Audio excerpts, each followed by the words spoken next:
오늘은 어찌 믿음이 없느냐 하는 제목을 갖고 함께 은혜를 나누고자 합니다. 어떤 미술관에서요, 진정한 평안이라는 주제를 갖고 공모전을 했습니다. 그래서 최종적으로 두 작품이 올라왔어요. 하나의 작품을 사람들이 보면서 굉장한 그림이라고 평가를 하면서 그 그림을 보고 있으면은 마음속에 평안이 밀려온다고 이렇게 말하고 있었습니다. 그 그림은요, 아주 잔잔한 호수가 있었는데 바람 한 점 불지 않아 가지고 유리처럼 맑은 그런 호수였습니다. 그리고요, 그 뒷배경에는요, 산이 있는데 그 산이 얼마나 아름답고 웅장한지 이루 말할 수가 없었어요. 그 위에는요, 구름이 떠 있는데 맑은 날씨에 아름다운 구름이 어떻게 그렇게 표현되어 있는지 너무나 아름답게 구름이 떠 있었습니다. 그리고는요, 그 호수에는 작은 배가 하나 이렇게 떠 있었습니다. 이런 장면의 그림을 보고는 사람들이 그 그림을 보면서 야, 참 평안하다 이렇게 느꼈습니다. 그런데 그 바로 옆에 또 한 점의 그림이 있었는데 이 그림은 첫 번째 그림과는 완전히 달랐습니다. 깎아지는 절벽이 있는 바닷가의 그림인데 날씨는요, 굉장히 우중충했습니다. 폭풍우가 몰아쳤습니다. 비바람이 불었고 파도가 그 높은 절벽을 쳤습니다. 그런데요, 이것이 어떻게 평안을 말하는 그림이 될 수가 있는가? 많은 사람들이 그 그림을 보면서 의아해했습니다. 그런데요, 최종적으로 이 두 작품이 올라왔는데 심사위원장의 결정으로 최종 우승을 갖다가 선택했는데 그 그림은 바로 두 번째 그림이었습니다. 사람들은 이해를 못했습니다. 폭풍우가 치고 파도가 치고 비바람이 부는 그런 그림이 어떻게 평안을 줄 수 있을까? 어떻게 우수작으로 뽑을 수 있을까? 그랬는데 그 위원장이요, 그 그림의 한쪽 구석에 있는 곳을 손가락으로 가리켰습니다. 거기는 뭐가 있었냐면요, 작은 바위 틈이 있었는데 그 바위 틈 속에 어미새가 새끼 새들을 품고 눈을 감고 고요하게 잠을 자고 있었던 것입니다. 그래서 이 작품이요, 최종적으로 우승하게 되었다 하는 겁니다. 여러분들, 우리는요, 첫 번째 그림처럼 문제도 없고 질병도 없고 자녀들의 문제, 물질의 문제, 사업의 문제, 인간간의 문제도 없는 상태, 이런 상태가 평안한 상태라고 생각할 수가 있습니다. 그러나 이것은 세상에서 말하는 평안을 말하는 것입니다. 주님이 주시는 평안은 세상의 환난과 풍파와 관계없이 주님 안에서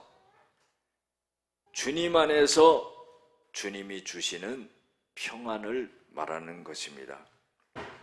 우리는요, 물질의 폭풍과 질병의 번개와 인간관계의 파도가 몰아쳐도 예수 그리스도라는 견고한 바위 틈에 거하고 있기 때문에 영혼 깊은 곳에서 평안을 누리게 된다는 것을 고백하며 살아가는 우리들이 되어야 될 것입니다. 오늘 성경 본문의 내용은 뭐냐면은 예수님께서 제자들과 그 갈릴리 바다를 건너가실 때에 폭풍을 만나가지고, 큰 광풍을 만나가지고 어려움을 당한 그런 내용입니다. 복음서에 보면은요, 예수님께서는 어려움을 당하는 제자들에게 대하여서 어려움을 겪을 때마다 제자들에게 교훈하시는 말이 있었는데 그것은 마치 책망과 같았습니다. 그 말은 무슨 말이냐면은 어찌하여 너희들이 믿음이 없느냐? 너희들이 왜 믿음이 작으느냐? 이런 말씀을 하셨다는 겁니다. 먹고 사는 문제도 마찬가지예요. 마태복음 6장 30절에 보면은 예수님께서는요, 오늘 있다가 아궁이에 던져지는 들풀도 하나님께서 먹이시고 입히시고는 하물며 너희일까 보냐? 믿음이 작은 자들아. 그래. 오늘 우리들에게 하시는 말씀이시죠. 우리가 먹고 사는 문제 때문에 얼마나 염려하고 걱정하고 근심합니까? 그러나 하나님께서 다 자연 만물을 먹이시고 입히시는 것처럼 너희들에게도 그렇게 한다, 그런 말씀이에요. 그렇기 때문에 작은 믿음을 갖고 염려하며 걱정하며 근심하지 말라 하는 그런 말씀이죠. 마태복음 14장 31절에 보면은요, 무리를 걸었던 베드로에게 대해서도 그런 말씀을 하십니다. 예수님이 무리를 걸어오시게 되자 베드로는요, 만일 주님이시거든 나를 명령하셔서 무리를 걷게 하시옵소서. 예수님이 오라 하니까 배에서 뛰어내려 무리를 걷는 역사가 일어나게 됩니다. 그러나 갑자기 바람이 불게 되니까 베드로가 무서워가지고 그 바람을 보고 물속으로 빠져들어갑니다. 그때 소리를 치면서 구원해달라고 예수님을 향하여 소리를 칩니다. 예수님이 빠져가는 베드로를 손을 잡고 건져주시지요. 그러면서 하시는 말씀이 뭐라고 말씀하시냐면은 믿음이 작은 자야, 왜 의심하였느냐? 예수님을 바라볼 때는요, 무리를 걸었어요. 바람을 바라보니까 물속으로 빠져드는 거예요. 이것은 믿음이 없기 때문이다 하는 거예요. 세 번째로는요, 마태복음 16장에 보면은요, 예수님의 제자들이요, 떡이 없는 것을 걱정하고 있는 거예요. 예수님께서는 예수님의 제자들을 데리고 벳세다 들녘에서 오병이어의 기적을 일으켰습니다. 12광주리가 남았어요. 보리떡 5개, 물고기 2마리로 5,000명을 먹이고 12광주리가 남는 그런 기적의 역사를 체험케 했습니다. 그랬는데 제자들이 떡을 가지고 오지 않았다고 걱정하는 거예요. 그 기적을 보고 난 후에도 눈앞에 있는 현실을 보면서 또 걱정, 근심, 염려하는 겁니다. 그때 예수님께서는 제자들에게 그렇게 말씀하시는 거예요. 믿음이 작은 자들아, 떡이 없는 것으로 왜 서로가 논의하느냐. 우리가요, 살아가다 보면은요, 부족한 게 있어요. 채워야 될 게 있어요. 없는 것이 있어요. 그러나 그것 때문에 우리가 죽었습니까? 아니잖아요. 오늘 이 자리까지요, 앉아있게 하신 거예요. 힘들고 어려움은 있었지만은 하나님이 다 지나가게 하시고 오늘 우리를 이 자리까지 앉게 하신 거예요. 살아오게 한 겁니다.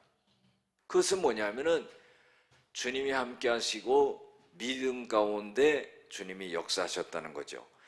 마지막으로 마태복음 17장에 보면은요, 귀신 들린 아들이 있었습니다. 말 못하고 벙어리 된 귀신 들린 아들이 있었는데 예수님 제자들에게 데리고 왔어요. 그러나 제자들이 그 귀신을 내어쫓지 못했습니다. 그래서 병을 고치지 못했던 거죠. 그래서 이 아버지가 예수님께 데려왔어요. 그래서 예수님이요, 그 귀신을 내어 쫓았습니다. 그리고는요, 그 병이 난 거예요. 이때 예수님의 제자들은요, 창피하기도 하고 궁금하기도 했어요. 그래서 다른 사람들이 없을 때 조용히 예수님께 왔습니다. 그리고는 예수님께 물었죠. 왜 우리는 쫓아내지 못했습니까? 그랬더니 예수님이 하시는 말씀이 너희들이 믿음이 없기 때문이다. 믿음이 작은 까닭이다 그런 거예요.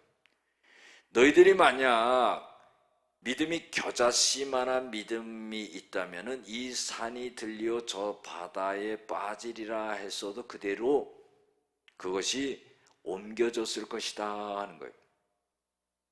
결국은 예수님께서요, 믿음이 작은 것, 믿음이 없다고 말씀하시지는 않았어요. 그러나 믿음이 작은 것을 책망하신 거죠. 여러분들, 믿음이 작은 것으로 인해서 큰 기적을 보고 하나님의 큰 영광을 돌릴 수 있는 일이 차단이 된다는 겁니다. 우리는 고난에 살아가면서 고난의 광풍을 만날 수도 있고요, 생계에 염려를 할 수 있고요, 환경에 바람이 불 수도 있고, 먹을거리로 걱정할 때가 있고, 영적으로 귀신과 싸울 때도 있습니다. 그러나 이때 우리가 무력해지거나 두려워할 때 어김없이 주님은 우리에게도 믿음이 적다고 말하실 것입니다. 여러분들, 믿음이 우리는 없는 것이 아니에요. 우리는 믿음이 있기 때문에 이 자리에 앉아 있는 겁니다. 그러나 믿음이 작다고 말씀하시는 거예요. 여러분들, 믿음이 없는 상태는 어떤 상태입니까? 주님으로 가득하지 못한 상태죠. 내 안에 주님으로 가득하지 못한 상태예요. 내 안에 말씀으로 가득하지 못한 것이고, 내 안에 성령으로 충만하지 못한 상태를 말하는 것입니다. 그리고요, 세상적인 것으로만 가득한 거예요. 우리가요, 교회에 오면은요, 하나님의 뜻 안에서 하나님이 원하시는 대화를 해야 돼요. 우린 그걸 알아야 됩니다. 내가 믿음이 있다면은요, 주님의 일에 대한, 주님의 뜻에 대한 하나님의 말씀을 갖고 대화할 수 있는 사람들이 되어야 된다는 거예요. 교회 와서도요, 세상적인 것, 이런 것으로서 대화의 주제가 돼서 언성을 높이는 그런 일이 있어서는 안 돼요. 그래서요, 믿음이 없는 상태는 하나님이 뜻하신 것으로 가득하지 못한 상태를 말한다는 것을 우리가 알아야 됩니다. 오늘 성경의 본문은요, 예수님이 날이 저물어 갈 때에 제자들에게 말씀하십니다. 우리가 저 건너편으로 가자 그런 거예요. 어떻게 가냐면요, 배를 타고 가는 겁니다. 많은 무리들이 있어서요, 항상 예수님을 따라다니면서 많은 무리들이 예수님께 달라붙었지요. 그러나 예수님께서는 좀 한적한 곳으로 가시기를 원했던 거예요. 제자들에게요, 배를 띄우게 하고 예수님께서도 그 배에 올라타시고, 그리고 이제 그 호수를 건너가게 되었던 겁니다. 그런데요, 문제가 생긴 겁니다. 큰 광풍이 일어난 거죠. 물결이요, 배에 부딪히는 거예요. 부딪히는 것으로 끝나지 않고요, 물이요, 배에 들어오는 겁니다. 성경에 보면은요, 배에 가득하게 되었더라 그랬어요. 배에 물이 가득하게 되면은요, 배는 침몰하는 겁니다. 그리고요, 그 배에 탔던 사람들은 다 죽을 수밖에 없는 거죠. 위기 상황이 닥치게 되었던 겁니다. 그런데요, 이상한 일은 뭐냐면은 제자들은요, 죽게 생겼다고요, 난리 피는데 예수님께서는 배 뒤편에서 베개를 하고 주무시는 거예요. 혼자만 한가하신 겁니다. 여러분들, 이렇게 다룰 수가 있어요? 광풍이 불고요, 배가 뒤집어질 것 같고요, 배에는 물이 가득 찼고요, 제자들은요, 난리가 났고요, 예수님은 조용히 주무시는 거예요. 그래서요, 제자들이 예수님을 깨웠습니다. 예수님, 선생님, 우리가 죽게 된 것을 돌아보지 않으십니까? 이게 뭡니까? 우리가 죽게 생겼어요. 아무 관계없는 것처럼 지금 주무시고 계십니까? 예수님께서 우리에게 어떻게 말씀하셨어요? 저편으로 건너가자. 그래서 우리가 주님의 말씀에 순종해가지고 배를 띄워서 가는데 선생님 말씀 따라서 가는데 이 어려움을 당하지 않았습니까? 이렇게 원망하면서 불평하면서 예수님에게 말을 하는 겁니다. 예수님께서요 깨어나셨어요. 그리고는요 바람을 꾸짖었어요. 여러분들 사람을 꾸짖는 거지 자연을 꾸짖을 수 있습니까? 이해가 안 되지요? 자연에게 말을 걸 수 있어요? 자연에게 꾸짖을 수가 있어요? 사람이 그렇게 할 수가 없어요. 그러나 하나님은요 온 천지 만물의 주인이시고 창조자가 되시기 때문에 예수님이요 꾸짖는 거예요. 온 자연 만물은요 탄생이 주님으로부터 탄생했기 때문에 그 말을 알아듣는 거예요. 그래서 꾸짖으시는 겁니다. 바다 보고 잠잠하라 고요하라 하니까 바람이 그치고 아주 잔잔하여 졌더라 그랬어요. 참 놀랄 일이 아니겠습니까? 한 번도 보지 못하고 한 번도 경험하지 못한 그런 일이 자기 눈앞에 벌어지는 거예요. 여러분들 믿음을 가진 자들은요 영적으로 이런 것을 경험하며 살아가게 될 줄로 믿습니다. 이에 제자들이요 이렇게 말합니다. 어찌하여 이렇게 제자들에게 예수님이 이렇게 말씀하시죠. 어찌하여 이렇게 무서워하느냐? 너희가 어찌 믿음이 없느냐? 환경을 바라보니까 무서운 거예요. 죽을 것 같으니까 두려운 거예요. 당연한 거 아니겠습니까? 그런데 예수님은요 어찌하여 너희가 무서워하고 어찌하여 너희가 믿음이 없느냐?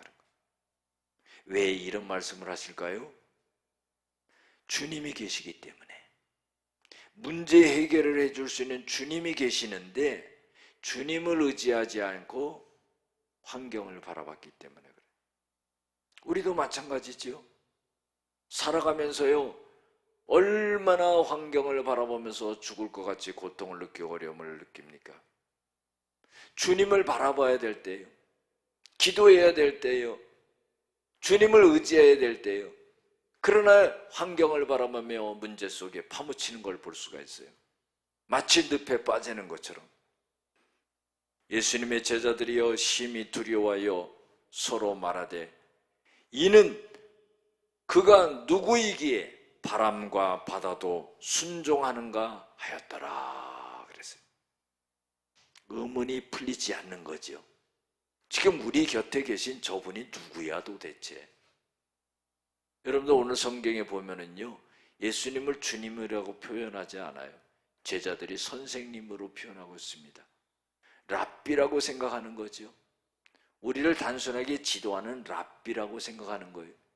그러나요 이 사건을 겪고 난 다음에는 이제 예수님에 대해서 다시 알게 되는 거죠.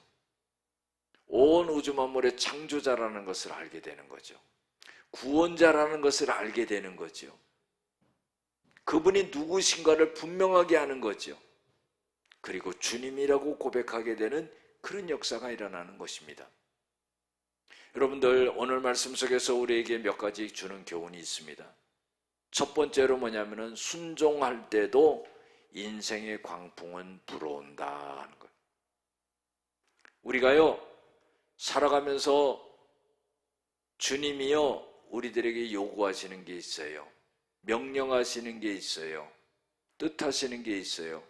그래서 말씀하신다 이 말이죠. 그런데요 그것을 우리가 따를 때도 순종할 때도 어려움이 온다 하는 거예요. 성경에 보면은요 복음을 전하면서 당하는 고통과 어려움을 당한 사람들이요 다 순종의 어려움을 당한 거예요. 순종하면서 고난을 당한 거예요. 역경을 당하고 환난을 당하고 풍파를 당한 겁니다. 우리가요 순종할 때요 인생의 광풍도 불어온다 하는 그런 준비된 믿음을 가지시기를 주의 이름으로 축원합니다. 두 번째로는요, 원망 섞인 부르짖음을 삼가해야 된다는 거예요. 우리는요, 상황을 보면은요, 원망과 불평이 탁 튀어져 나와요. 이것은요, 믿음이 작기 때문에 그렇습니다. 그때 조심해야 되는 거예요. 우리가 까닭없이 구약에도 보면은 까닭없이 큰 고통과 어려움을 당한 사람 있죠. 욥이죠. 그러나 욥은 끝까지 자기 입술로 하나님 앞에 범죄하지 않으려고 얼마나 애를 썼는지 몰라요. 여러분들 이게 믿음의 사람이에요. 믿음의 깊이와 폭이 넓어져야 된다 이 말이죠. 믿음이 없다고 말하지는 않아요. 그래 믿음이 작다고 말하는 거거든요. 어려움이 생기면은 불평과 원망이 나오는 거예요. 자기 생각과 자기 마음이 나오는 거예요. 이게 아닙니다.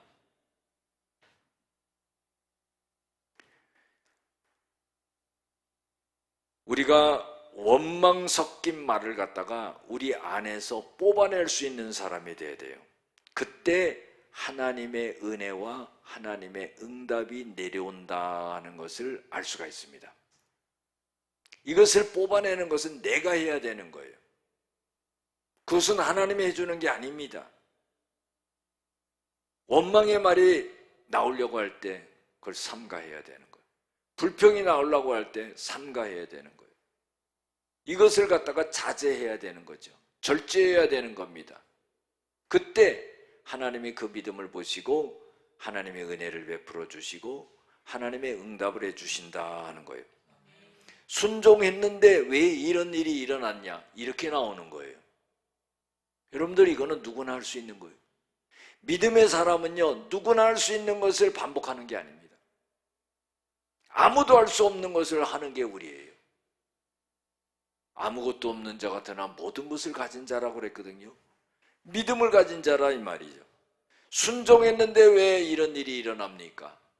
내가 하나님 앞에 충성했는데 왜 이렇게 힘듭니까? 이거는요, 끝이 없는 거예요. 여러분들, 하나님의 뜻이겠지, 하나님의 뜻이 있겠지 하면서 기도하면서 그것을 인내하면서 나갈 수 있는 그런 사람이 되어야 된다는 거예요. 세 번째로 뭐냐면은 주님은 광풍을 만난 우리와 함께 하신다. 광풍을 만난 제자들과 함께 하듯이 인생의 광풍을 만난 우리들에게도 주님은 함께 하신다는 겁니다.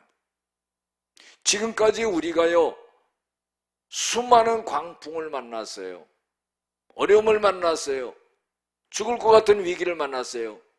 그러나 우리가 지금 존재하고 있다는 거예요. 이것은 뭐냐면은 주님이 우리와 함께 하신다는 증거다 이 말이에요. 이 믿음이 있어야 되는 거예요. 네 번째로 뭐냐면 어떤 상황 중에도 믿음이 있어야 한다 하는 거예요. 믿음이라는 것은요, 상황에 흔들리는 게 아니에요.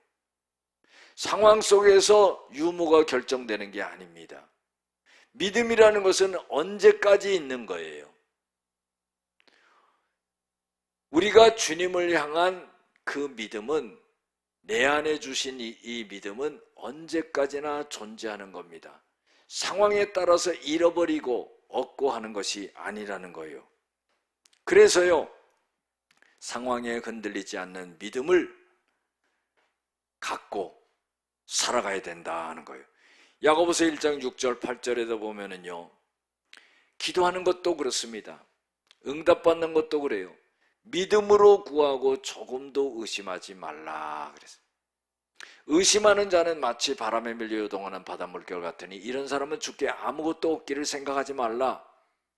두 가지 마음을 갖고 있어 마음이 정함이 없는 자로다 그랬어요. 믿음이라는 것은요, 믿는 마음이에요. 의심하는 마음이 없는 거예요. 주님께서는 우리에게 요구하시는 겁니다. 어떤 상황 속에서도 믿음의 마음을 잃어버리지 말아야 된다 하는 거예요. 나에게 주신 귀한 그 믿음을 지켜야 된다는 거예요. 다섯 번째로 뭐냐면요, 상황의 폭풍을 두려워하지 말고 주님을 두려워해야 된다. 이 두려움은요, 경외심을 말하는 거예요. 우리가 이 세상의 모든 지식의 근본은 하나님을 경외하는 거라 이 말이에요. 제자들은요, 예수님이 누군지를 몰랐어요. 단순하게 기적을 일으키는 분으로만 생각을 했어요. 그런데요, 바다를 잠잠케 하고 폭풍을 잠잠케 하는, 광풍을 잠잠케 하는 것을 보면서 이것은 단순한 능력이 아니라 바로 온 우주 만물을 창조하신 그 능력, 그 권세를 갖고 있는 분이라는 것을 알면서 주님을 두려워하게 됐다는 거예요. 이게 경외심입니다. 우리는요, 오늘 말씀 속에서 주님을 경외하는 마음을 가져야 된다는 거예요. 마지막으로는요, 고난을 통해 주님이 어떤 분이신가를 경험케 된다는 거예요. 어려움이 오지 않았으면 주님을 경험하지 못했어요. 단순하게 제자들은 당신들을 인도하는 한 랍비와 같이 선생님으로 국한되었을 것입니다. 그러나요, 이 고난을 통해서 우주 만물을 다스리고 우주 만물을 주관하시는 그런 주권자라는 것을 알고 깨닫고 믿게 되므로 결국적으로는 구원의 역사를, 그 영혼까지도 구원하게 되는 역사가 일어난다는 것을 알게 되었다는 겁니다. 고난을 통하지 않고는요, 주님을 경험하지 못한다는 겁니다. 여러분들, 제자들이 어려움을 만났지요? 결국은 뭐예요? 주님을 통해서 해결되는 거예요. 그것은 뭐냐면은 믿음을 가져야 된다는 겁니다. 살아간다는 것은요, 어려움이죠. 아놀드 토인비 역사학자가 역사라는 것은 뭐라고 그랬습니까? 도전에 대한 응전이다 그랬어요. 도전은 뭡니까? 어려움이에요. 고난이에요. 환난이에요. 그것을 이겨나가는 그 시간 속에서 역사는 만들어졌다는 거예요. 개인적인 삶도요, 한 인생의 역사입니다. 여러분들 신앙적인 역사예요. 믿음의 사람들은. 그래서요, 고난과 환난과 풍파가 온다 할지라도 주님을 절대적으로 의지하는 믿음, 주님이 함께 하신다는 믿음, 주님이 우리를 떠나지 아니하고 버리시지 아니한다는 그 믿음을 갖고 살아갈 때 우리의 영육 간의 모든 문제들이 해결되고 하나님 앞에 영광을 돌리는 그런 역사가 일어나게 될 줄로 믿습니다.